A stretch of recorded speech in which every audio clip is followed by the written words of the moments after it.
Hello everyone, and welcome to this talk about using assessment in distance learning. It's being recorded for researchED in April, and I hope everyone is staying safe and staying well. Lots of people are using distance learning at the moment, or at least trying to. So I thought I would talk a bit about assessment and how we might use assessment to support distance learning. I think distance learning is hard, assessment is hard, putting them together is very hard, but there are some things we know about how to make that work.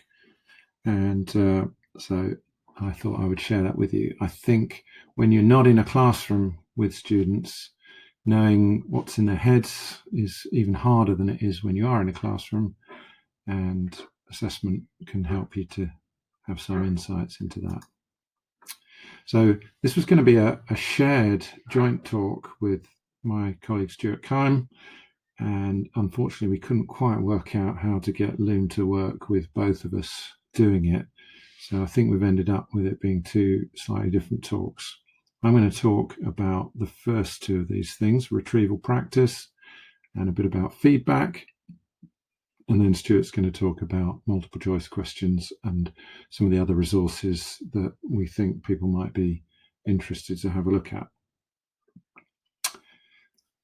Just wanted to flag this paper, which sets out 10 benefits of using testing for learning, and sets some good arguments and evidence there, and a whole range of different things. So anybody who thinks that assessment or testing is not supportive of learning, that it takes away from learning, should definitely read this. There are lots of reasons why testing and assessment are very helpful for learning. Some of those are about the cognitive activation that the testing itself creates, so things like retrieval practice. Some of them are about motivation and monitoring and so on. Some of them are about feedback. Feedback can be to either students or to teachers. So the paper is, I think there's a link, hopefully you can see that there. And there's also a nice video here, about 25-minute video, Roddy Rodiger talking about all this stuff, retrieval practice and other uses of tests. Okay, so let's start with talking about retrieval practice and the testing effect. Now, lots of people are talking about this. It seems to be something, quizzing is being, I think, quite widely used from my sense. So I guess people know a bit about it already. And if you know a bit about it, then obviously it's a good thing to do a retrieval quiz, isn't it? So here's one, retrieval quiz about retrieval. So I guess what I should do is ask you to pause the video now and try and answer these questions, true or false, and then I'll talk a bit about what I think the answers are. Okay, so have a go at these now. Right, I'm assuming you've had a go yourself. I think it's important you have a try. Let's talk about the answers. So number one, testing effect works for low-level factual recall, but not for more complex learning. Now, I think the consensus among cognitive psychologists and people who study retrieval is that actually it does work for complex learning. There's a meta-analysis by Adesopi et al. From a couple of years ago that seems pretty clear about that. The counter-argument comes from Van Gogh and Sweller. So that's John Sweller, who's famous for the cognitive load theory. And they say that actually the evidence is it only works for low level. But I think most people, my sense is, don't agree with that and believe that actually it works well. And the evidence, I think, generally supports that. So that one, I think, we'd say is false. Number two, retrieval practice helps recall after a delay, but for immediate recall, just reading is better. I think that's true. I think retrieval practice is about helping to embed information in memory and to make it retrievable. So not just the storage strength, but the retrieval strength. But if you just need to recall it very soon after, then it probably isn't the most effective. So it's a long-term strategy. Number three, to prevent errors sticking, retrieval practice should present questions that students get right. Errors should be corrected immediately.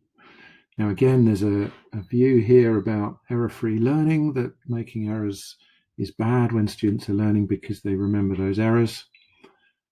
That's supported by people like Skinner, doing lots of work on pigeons, for example. Again, I think mostly psychologists now think this is not true.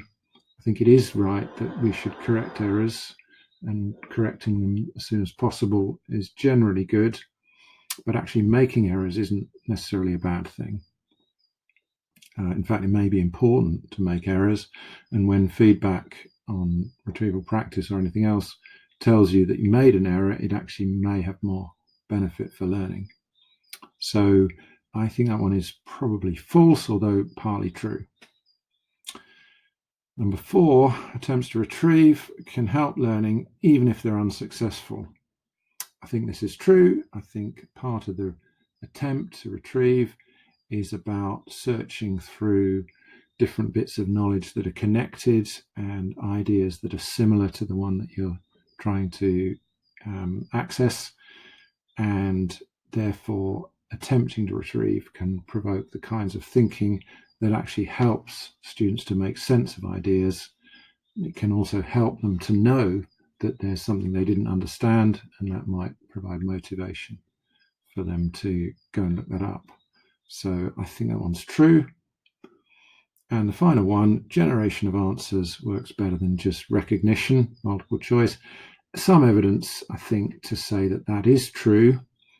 Not to say that the just responsive recognition, multiple choice type answers are not helpful. They are helpful, and in fact they can provoke quite deep learning if they're good questions. But there is something different about having to generate answers yourself, which is more complex and requires a deeper level of knowledge, and therefore requiring students to do that can be better for their learning. So I think I'm going to say question 5 is true, but that doesn't mean that the multiple choice and the just recognition type of retrieval is bad in any way. It's not. It's also very good. Okay, so on this slide, apologies, it's rather small, but hopefully you're looking at this on a large screen, not just on your phone. And if you are, you'll be able to see all this, and that is good. But I've got on this slide 5 different reasons why retrieval might work. So these are the mechanisms by which retrieval can help learning to occur. And they're quite important and interesting, because if you have different ideas about why it works, then that could lead to different practices, what you're going to do. The first one then is about strengthening the cues that enable retrieval of previously learned material. So when we try to remember something that is just on the edge of being forgotten, then we don't just go straight to it in our memory. That's not how it works. In memory, ideas are connected, and the having to sort of rake through those connections helps to strengthen them while we're searching for that idea. So if you like, what I'm saying is we look for something, but we don't find that thing, or we may find the thing, but we also find a lot of stuff around it, and that stuff around it reminds us of it, and that strengthens those links. So things that were once well connected, but just on the edge of being forgotten, that's the where it works best. That's the first mechanism. Second one is depends on successfully retrieving.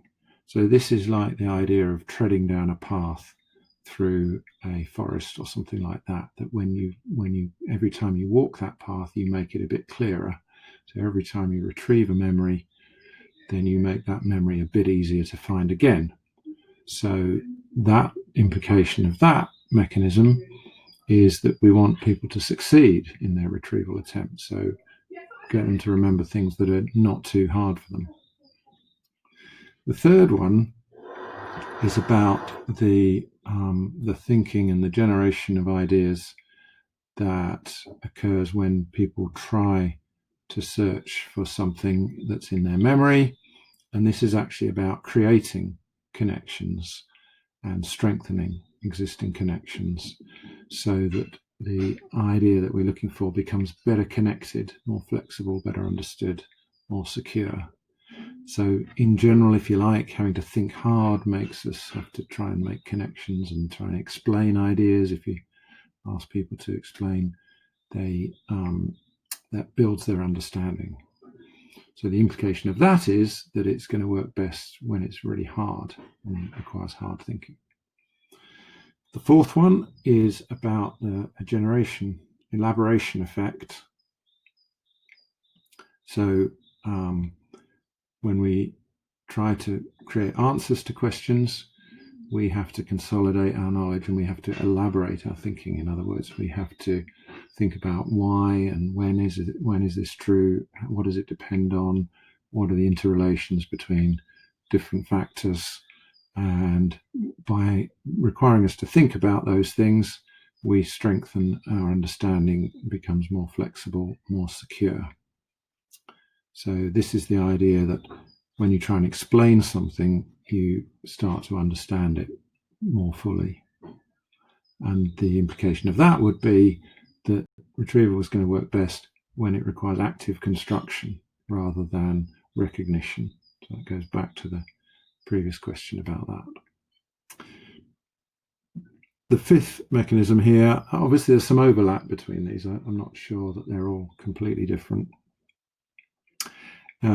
Is more of a metacognitive one. I'm just going to move my face out of the way so you can see that having an attempt at retrieving something, particularly if you find it hard to retrieve, or even if you're not successful in retrieving, means that it's a wake-up call, if you like, for the student, that they realize, okay, I don't know this stuff as well as I need to, or as well as I thought I did, and they need to, so they knuckle down and start studying it.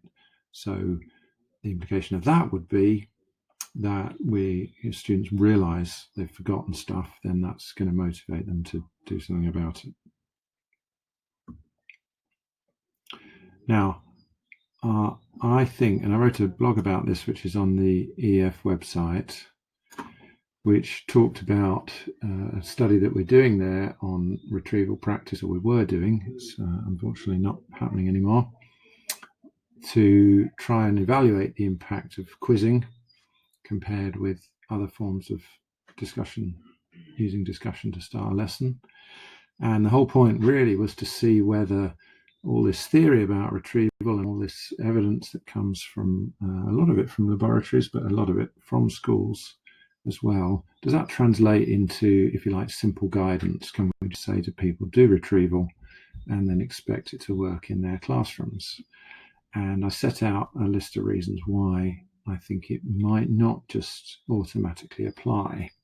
So these are, if you like, more general about any kind of education theory or education idea that's been a practice that's been demonstrated to work in experimental studies. It can work, but can simple guidance allow teachers to do it in ways that are effective?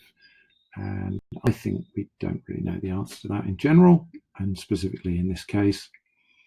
It may not work, and here are some of the reasons why it may not. So one is that if teachers are designing retrieval quizzes, and that's the whole point of this study, and obviously if we're going to give the advice to people to use retrieval, then they will interpret that in their own way, and they'll create their own retrieval quizzes and questions. So one thing that people might do wrong is to try to get them to retrieve stuff that they didn't actually really know yet. And that's not what the theory says is meant to happen. Retrieval is about strengthening the ability to recall information that you already know. It's not about teaching you stuff that you didn't know, although it may be that it can do that as well. The second way this might not work is that there are certain kinds of questions, low order factual questions, for example, that are much easier to create, those kinds of questions, and therefore we might expect teachers to do more of that in quizzes, particularly if those quizzes are at the start of a lesson where you're in a kind of settling down phase. So we might find that we don't get much higher order thinking promoted by those quiz questions because it's hard to create those higher order questions. Number 3 is similar, that teachers might just come up with questions that are too easy. So teachers like to give students questions they can do, quite understandably. Students like to have questions they can do, and it's a good thing to give them questions that they can do. But if they're too easy, then there isn't actually the opportunity for learning. Sometimes it's hard to judge a level. You might think they're easy, but they're not, or you might think they're hard and they're not. So again, if we don't get that right, that might undermine the effect. Either way, we may find we don't get the kinds of learning we'd hoped for. 4th reason is that finding time to do this might be too much. So you've got to get through the curriculum, the syllabus, and devoting time to quizzing is taking away from that.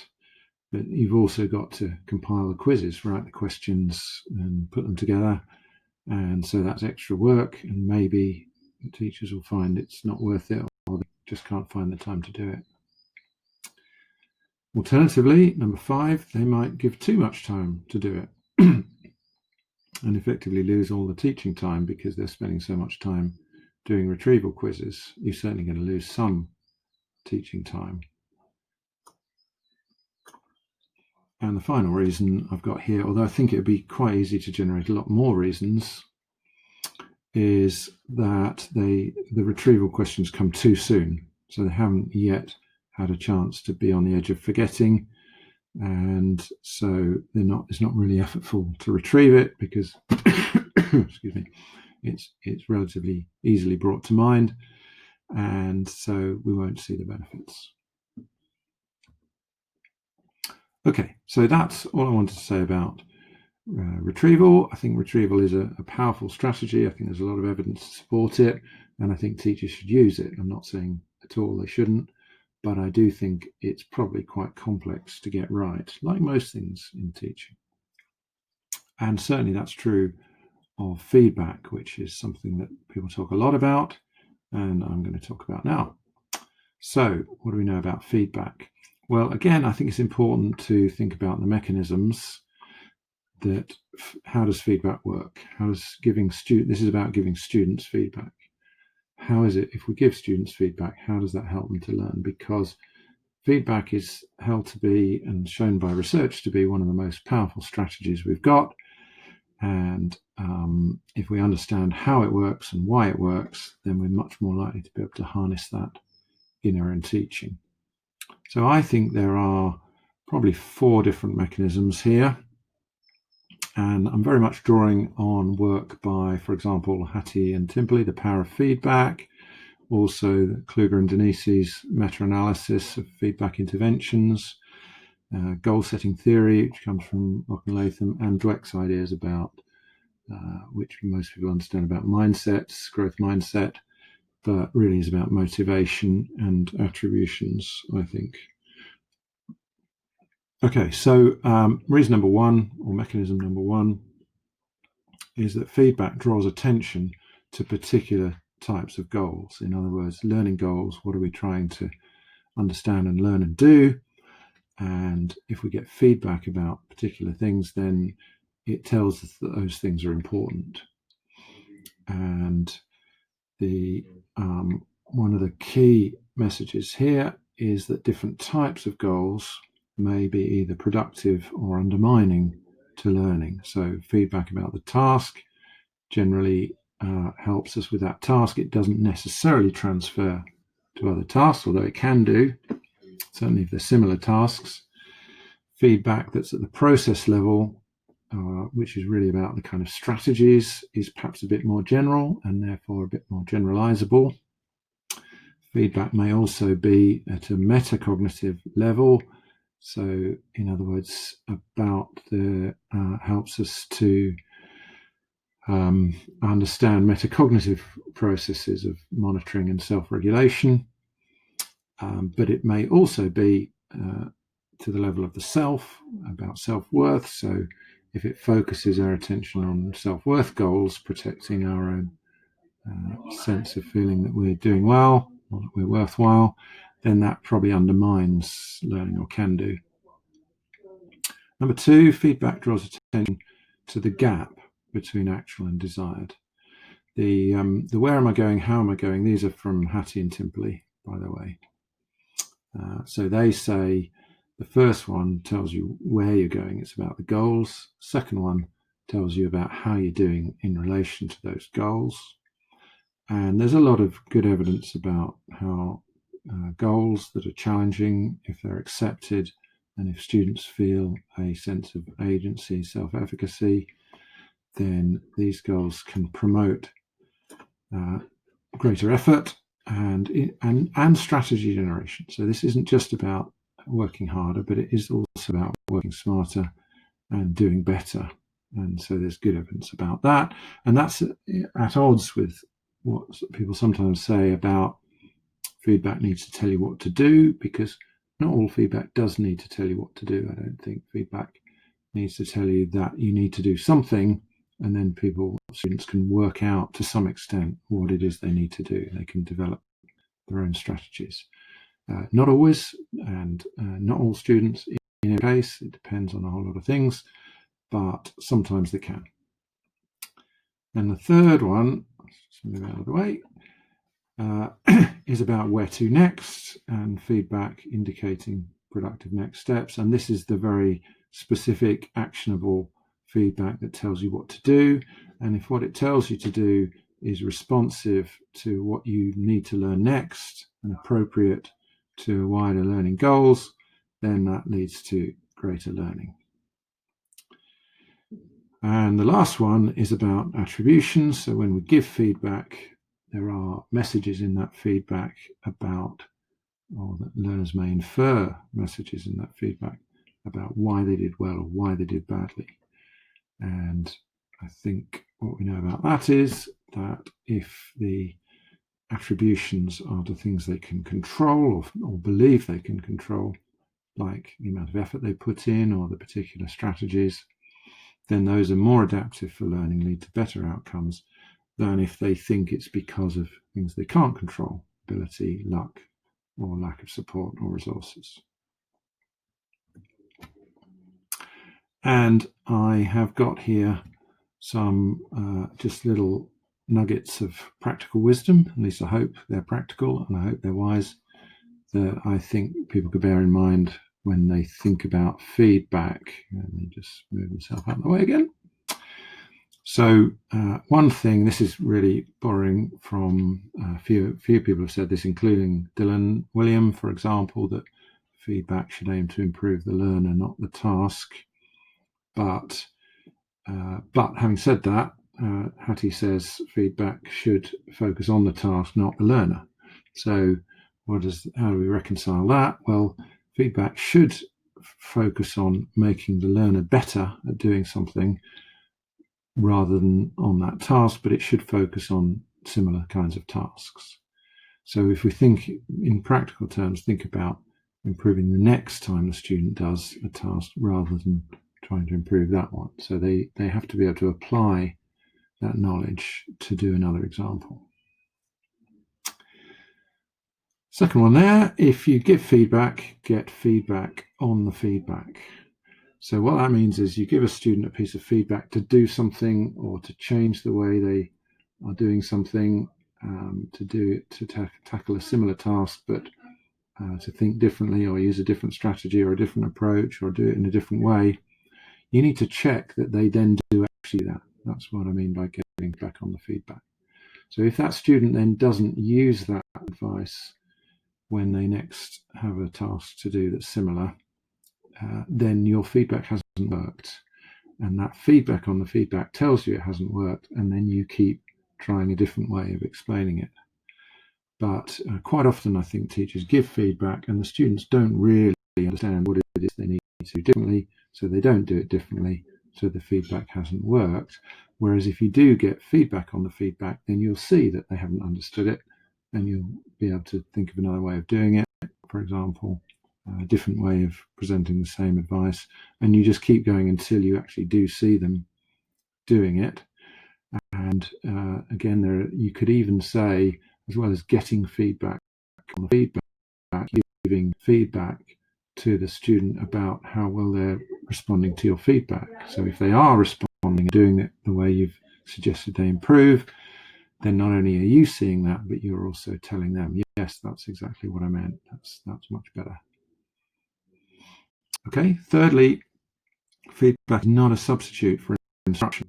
So again, I think I see this reasonably often, that teachers give feedback and really they're asking too much of that feedback. It can't carry that weight because the students haven't really understood this idea. They don't really know how to do it. And feedback is not a substitute for instruction. It can't teach you things you don't already know. And if they don't know it, you have to teach it. Feedback isn't going to do that for you.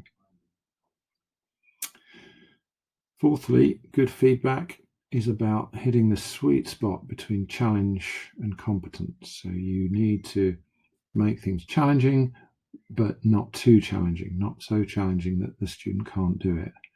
And I guess the way that we sometimes get this wrong is by helping students too much. We take away too much challenge. So just be careful not to give feedback that is too helpful. It needs to leave a bit of the work to them to do.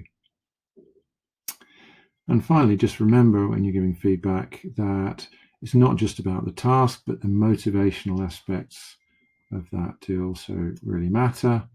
So motivation, self-regulation, I've already talked about attributions. Why did you do well or badly?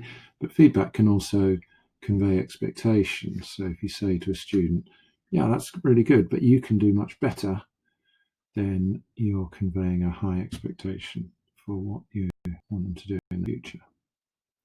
And that is the end of my talk. I think now Stuart's going to talk about the use of multiple choice questions and other resources. So thank you very much.